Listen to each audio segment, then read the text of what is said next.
political parties are always looking for endorsements from community leaders and other influencers. Having support from prominent figures can make or break a candidate or party. It's no surprise that sometimes political groups will also try to claim affiliation with historical figures of note. One favorite subject is civil rights leader Martin Luther King Jr. Which party did he support? The official answer is neither.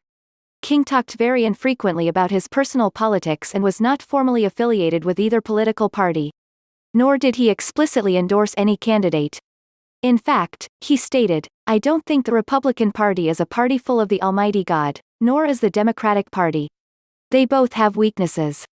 And I'm not inextricably bound to either party." What's more, the parties of King's time were different from the parties we know today.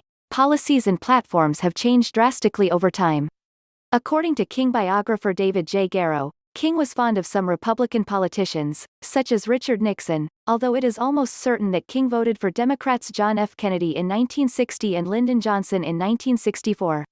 Among the few times he ventured into open partisanship was to denounce Republican presidential candidate Barry Goldwater, who, as a senator, had voted against the Civil Rights Act of 1964. King said in an interview, "I had no alternative but to urge every Negro and white person of goodwill to vote against Mr. Goldwater and to withdraw support from any Republican candidate that did not publicly disassociate himself from Senator Goldwater and his philosophy." Although King supported Johnson's presidential campaign, he later spoke out about his dissatisfaction with Johnson's handling of the Vietnam War. That King was often tight-lipped about his personal politics does not mean that he was not passionate about politics generally.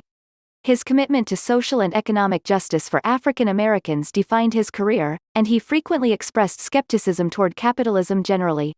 He famously said, "A nation that continues year after year to spend more money on military defense than on programs of social uplift is approaching spiritual death." King was intensely invested in expanding votership among African Americans, heading a group in the late 1950s that aimed to register new African American voters in the South.